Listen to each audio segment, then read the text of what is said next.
All right.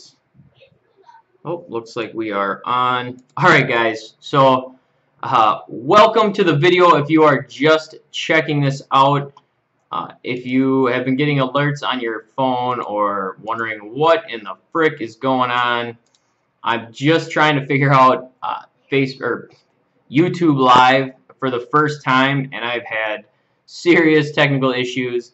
I think I finally have it figured out. Everything says it's working well. The audio's there. So if you didn't see, I just did this whole thing.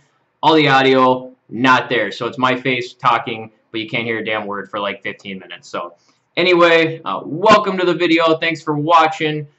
I had this idea of going live once or twice a month to just provide like news updates and other things happening in the off-road community. So whether it be a new machine coming out, or maybe Quad and Mud Nationals, whatever it is, just things going on in the community that I thought would provide value to others to hear or watch about. So anyway, this is attempt number, well, this is actually like attempt number 4, but video attempt number 1.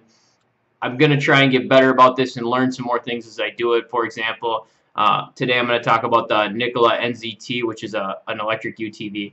I want to learn how to like actually throw video in, so instead of just seeing my face as I talk about it, you can actually see the machine and kind of see what I see and do some screen sharing and all that. But that's neither here nor there. I'll get better about this as I go. So today I want to talk about 3 specific things, one being the Nikola NZT, a second one being a police officer who shot a teen as he was riding an ATV, and then just some additional roads that are opening up to ATVs down the road. So before I go ahead and get into it, if you're just discovering this channel for the first time, my name is Chris. Think about hitting that subscribe button if ATVs or UTVs are your hobbies. We do a lot of trail reviews, gear reviews, different stuff like that. So let's go ahead and get right into it. So the first thing I want to talk about today is the Nikola NZT. If you haven't seen this, this has kind of been all the rave lately. The Nikola NZT is a all-electric UTV, if you will. It's insane. I'm going to put a link in the show notes below. Hopefully it's showing up there if I'm doing this right, but you can watch the trailer on it. This thing is friggin' insane. Their slogan is "No gas hauls ass," and it literally there's no actual fuel engine in this thing. It's 100% electric UTV, and that's really just the start. While they claim it's the most advanced electric UTV in the world, the specs on this thing are like impressive to say the least. So it has up to, because there's a couple different models, right? So it has up to 722 pounds of torque. That's freaking nuts. Sorry, I'm getting a little distracted as I'm looking at this stream. It just came up with an error. If you're watching live, leave a comment and let me know that you can hear me and everything's working well.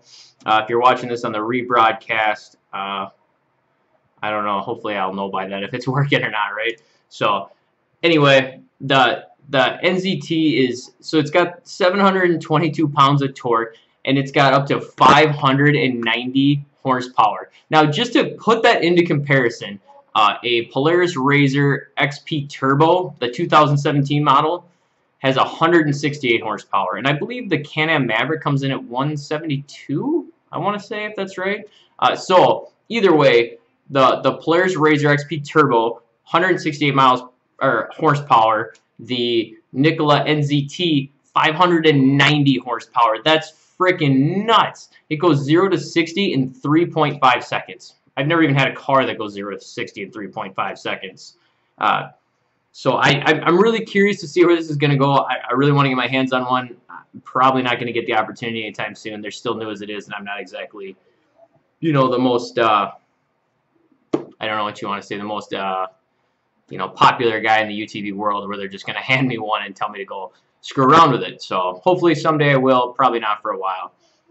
A couple other things on it. So it gets 90 to 150 miles per charge. Now, that seems great. If you're just going to go on a day ride, that's plenty, right? 90 miles. I think that's assuming if you ride it hard versus 150 miles of just kind of cruising along. That's plenty, but what I am really curious about is the charging options, because 90 miles isn't plenty when you're doing a 3-day trip, or maybe you're going up to the cabin for a week over the holidays or whatever it is.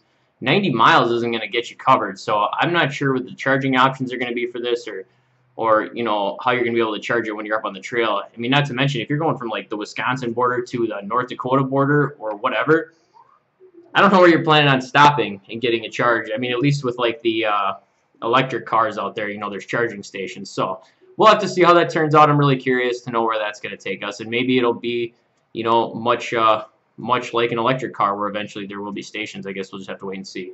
Other features, it uses Fox 3.0 internal bypass shocks, which sounds fancy, and they kind of are. They're good shocks, right? They have 20 inches of travel on each tire, so that we're just talking stock right now. We're before any modifications. That's pretty impressive. They also claim to have like more specs and space and everything else than any other ATV or UTV out there. I'm sorry, space. They claim to have more space than any other UTV out there, and they also have Beard seats. Beard is just a brand of seats. If you don't know them, I've never owned them, but they claim to be awesome seats, and they do look phenomenal. It's also got a 12.2-inch display. So it's not just like a normal display, like a small one you'd see in a Polaris RZR or something. Think about like an electric car, right? How it's got all these gauges, electric gauges and clusters, and shows all that stuff. It's got all that and then some. It's got, you can control your four-wheel drive from this touchscreen, huge 12-inch touchscreen display. It's crazy. Again, the link's in the video. You can check that out. A few other things about it. It's got 12-volt outlets. It's got 110-volt outlets. Never seen that in a UTV before. USB outlets, built-in Bluetooth, and check it out. So here's the thing that I'm really curious to see how it turns out. It's waterproof. I mean, it's literally waterproof. There's no engine, so there's no need for air. And I didn't really think about that until I actually was reading more about this and watching videos. But I mean, think of all like the snorkel kits and everything else that people get to be able to go through some high water. You don't need any of that. It's just waterproof. I mean, that's insane to think that this thing is literally airtight. So that's pretty awesome. I'm really curious to see what kind of water holes people are going to get that thing in. A couple of cons. One, designs change, right? I don't know what to say about it. They even have a few different designs. Some aren't so bad, but overall, to be honest, it's ugly. I think it's super ugly. It doesn't look as good as a Maverick or a RZR or a Yamaha. I just think it's kind of ugly. So maybe that's the way things are going, and I'll get used to it, and later on I'll think it's cool. I don't know. Right now it's ugly. Other major con, $29,000. You can buy a brand new car. I was actually just talking to my dad on the phone earlier. He's at the dealership today buying a brand new car way under $29,000. I mean, that's insane to think that you can spend more money on a UTV than a brand new vehicle driving off the lot. Personally, I'm not in a situation where I'm going to go spend 30 grand on a vehicle, so I won't be owning one of these anytime soon. But if you can afford it, hit me up. I'd love to come for a ride. Let me know. So anyway, question to you. What are your thoughts on this beast? Check out the link. Do you think it's going to be the way of the future? Do you think we're going to see more UTVs and ATVs that are electric, and that's really the way we're heading? Or do you think that this is just kind of one of those things that's showing up? It's ooh ah, and then it's just going to kind of disappear again. So leave your comments down below. Let me know what you think. And if you're watching this live, do me a favor and leave your comment again once I stop going live. Because YouTube Live, when you stop the video, it actually deletes all those comments. So I actually lose them every time. So if you could come back, the video will show back up once I stop live, and leave your comments. That way I can see them and respond. I know I can see them on here and all that. I'm not good at this yet, to be totally honest. So I'm not going to get too crazy into that yet. I'd like to get to the point where I'm communicating and talking to you guys live and all that stuff. Because I really want these videos to be more of a community-based, discussion, and we're all talking and getting into some of these these issues and updates and all that kind of stuff. So speaking of issues, Michigan just had a state trooper tase a 15-year-old boy who ended up crashing his ATV and dying. So basically what had happened was, according to the Detroit News, Grimes, who was the driver of the 15-year-old boy of this ATV, was driving his ATV illegally on the road and refused a trooper's orders to stop. The trooper deployed his taser and hit Grimes with it, who then ended up hitting a parked pickup truck.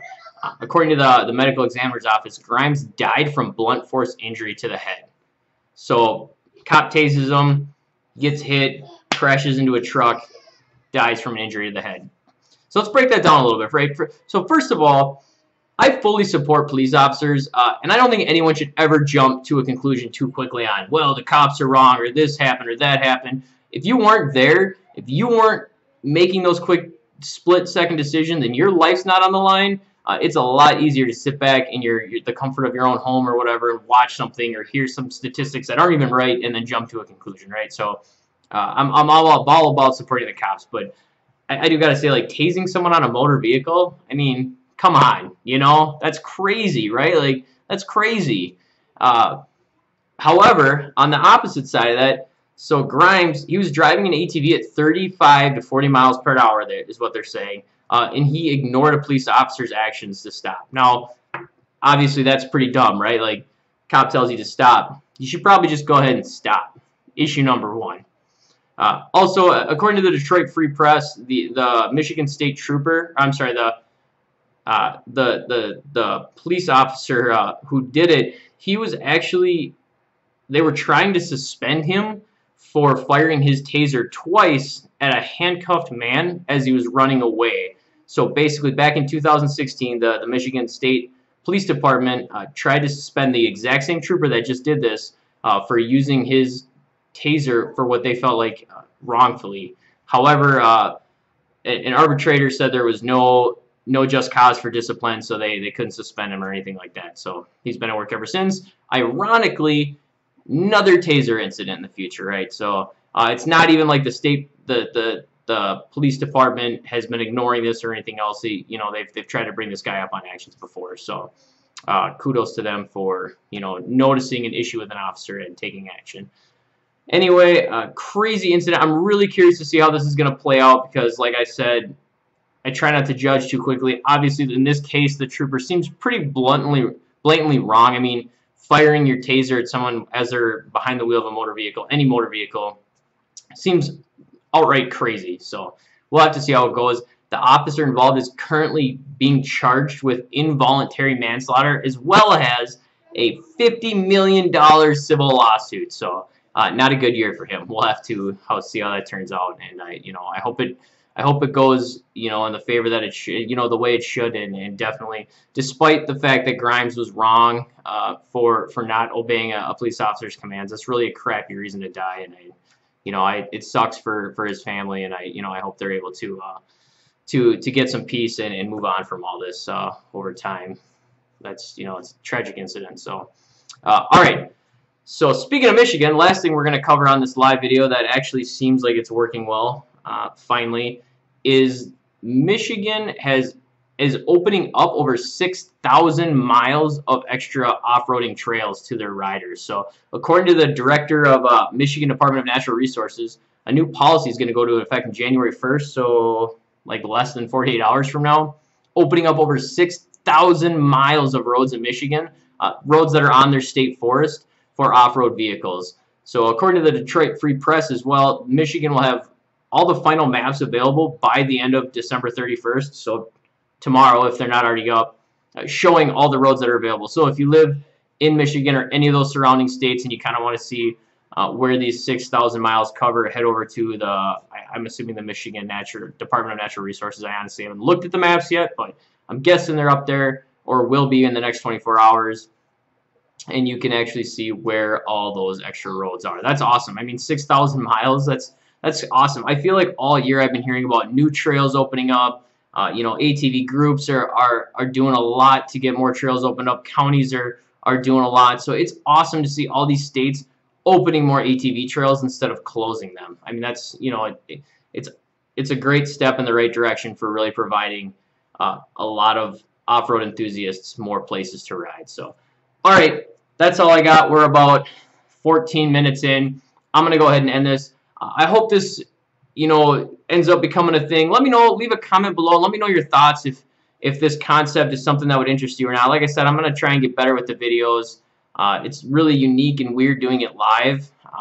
So we'll have to see how that goes. I mean, like right now, I'm in a hotel room right now. So it's, it definitely provides a unique stance for me not even be able to edit them and just kind of have to go with on the whim of it. Anyway, like I said, I like the idea, but I want to provide you know, stuff that's actually going to benefit you guys for spending the time to watch these videos. So let me know your thoughts. If you're not subscribed, think about subscribing. Hit that bell notification icon, because that will actually tell you when we go live and all that, which, like I said, will be about once or twice a month. Otherwise, think about hitting that thumbs up button if this was at all beneficial to you, and we will see you in the next video. Thanks for watching, guys.